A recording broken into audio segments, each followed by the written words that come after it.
Hey y'all, my name is Dara. This is Dear Hallmark. This is your safe space where you can come, we can eat, we can chit chat about all things Hallmark Channel. You guys, there was a movie that premiered over the weekend and it was titled Blind Date Book Club. And it starred Erin, Krakow, and Robert Buckley. And that's what we're here to talk about today. So grab your drink, grab your snack, grab a blanket, whatever you need, some socks, a pillow perhaps, and let's get into it, shall we? So, a blind date book club takes place in Nantucket, Massachusetts. Point numero uno. I said, oh. We're in an island off the coast of Massachusetts. If you don't know me, or know me well enough, I am someone who loves a New England something or other. I didn't wear this on purpose. This just happened this way. We are on the coast. We're in Nantucket. The movie started out with a bicycle with a basket full of books. I was like, oh, we're already on the right playing field. And then we get Mr. Buckley coming up the stairs in a camel wool coat looking something or other. And I said, we are on the right playing field here. Made me very excited.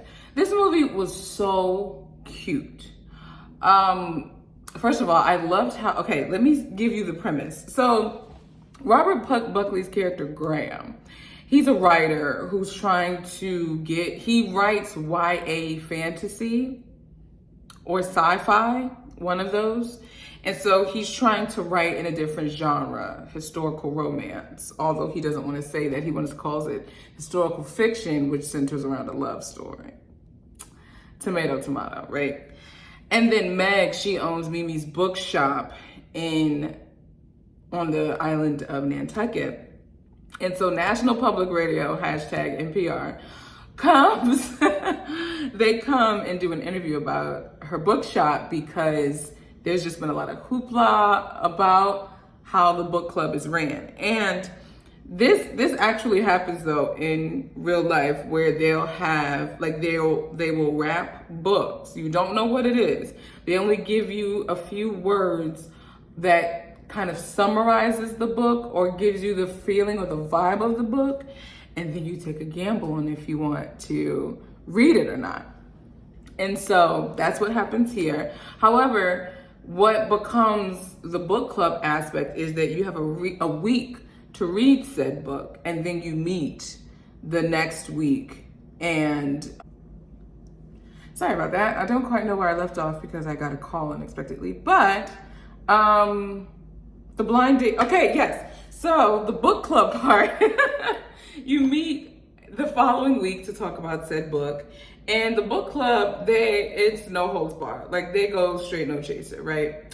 And so Graham as the National Public Radio is interviewing Meg about this book club, she's trying to give like a dating angle to it because it's called the blind date. It's like you have a date with a book. Meg is trying to focus on the literary aspect of it, while the reporter, Raina, is trying to focus on the romance, the date part of it.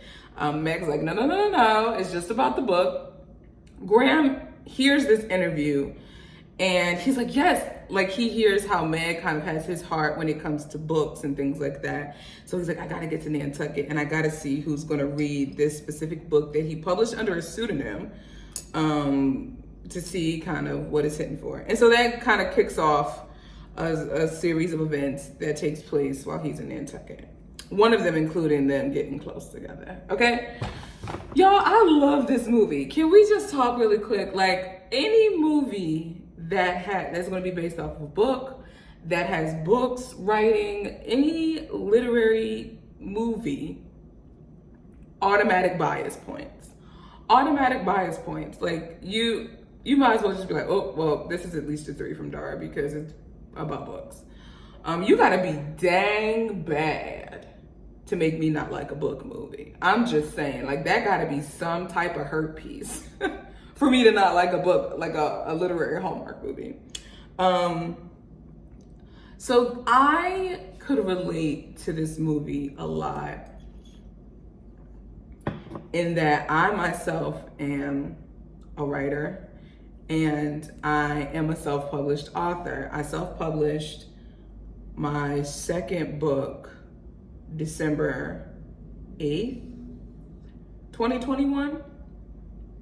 I self-published a book of poetry and short stories in July of 2019. And that was my first ever self-published work. And I did it through Barnes & Noble Press. And then why am I telling y'all this? That's because I like to talk and I miss y'all. And I feel like we need to just vibe. And then I self-published exclusively to Amazon in 2021. And that one was a novella.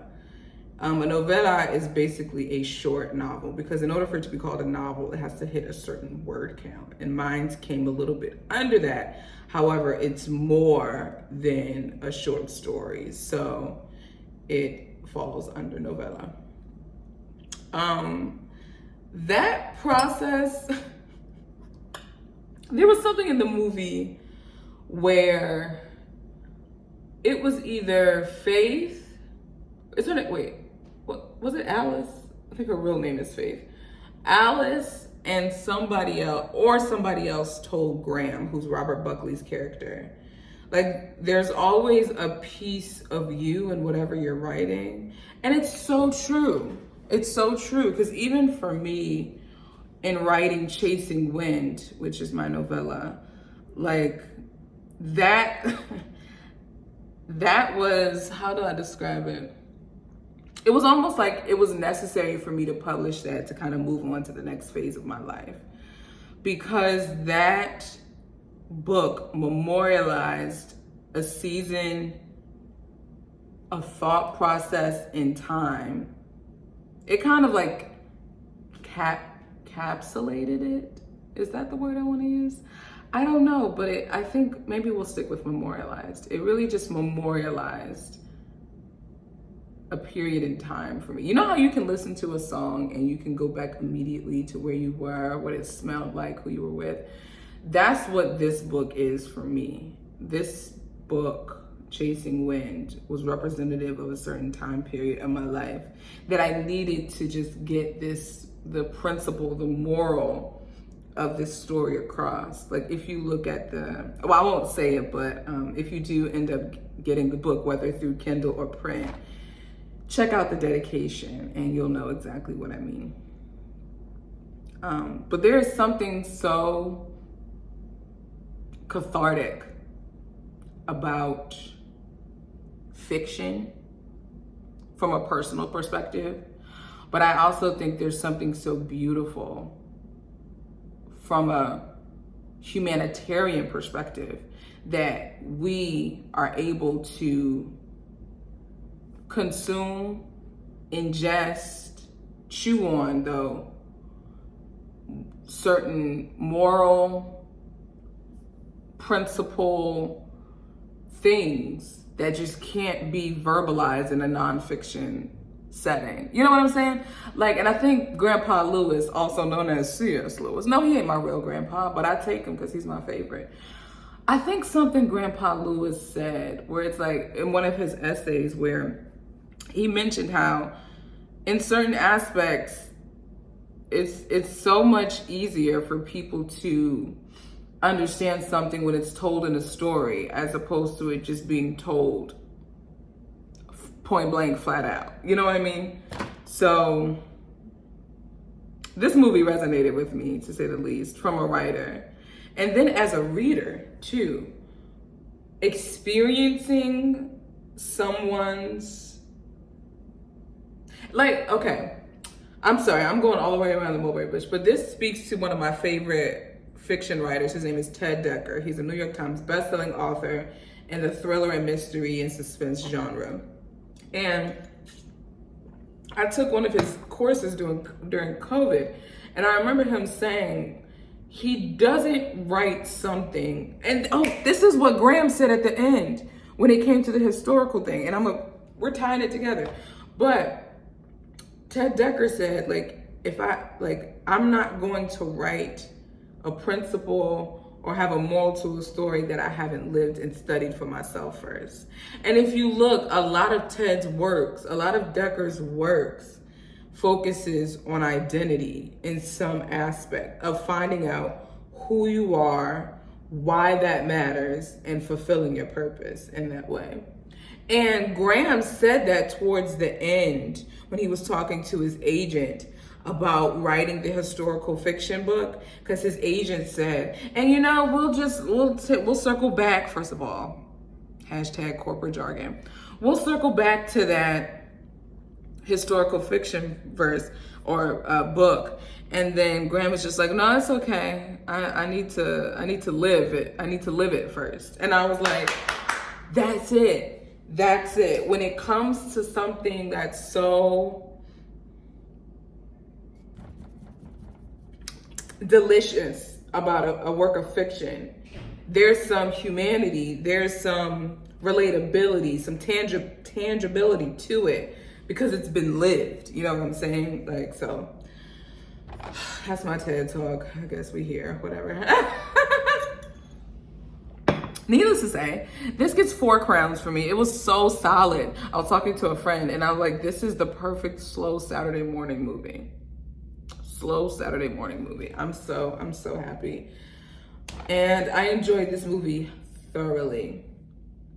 I loved Graham's sister. I loved their relationship. Yeah, I want to live on Nantucket. Let's go to Nantucket. Who wants to go? Let's go to Nantucket. Well, let me know how you. I feel a sneeze coming on, so I apologize if betwixt any point of these next few moments, if I sneeze, then wait. There it goes. There it goes. Okay. So, thank you so much for joining me here for this episode of Dear Hallmark. There's links in the description box to acclimate yourself to other avenues, other areas of Dear Hallmark. If you're interested in reading my book, Chasing Wind, there's a link in the description box for that. And there's a podcast component to this thing. There's links in the description for that. So, like, I did an interview with Benjamin Ayers, which you probably saw on here. And some other reviews, though, that you won't find here. Did I say Benjamin Ayers? I did. An interview not interviews, there are reviews that you won't find here. That's on the podcast. I think that's it. New setting, like I said. I'm kind of testing, filming at my desk. This is where I get some natural light. Moved into a new space, so bear with me as I try different areas to record these videos. But yeah, that's my story and I'm sticking to it. You tell me yours. I'll meet you guys down in the comments. And with that being said, in the meantime, between time, my friends, be sure to find a Hallmark movie that you love. And I'll talk to you guys in the next episode. Ciao, my friends.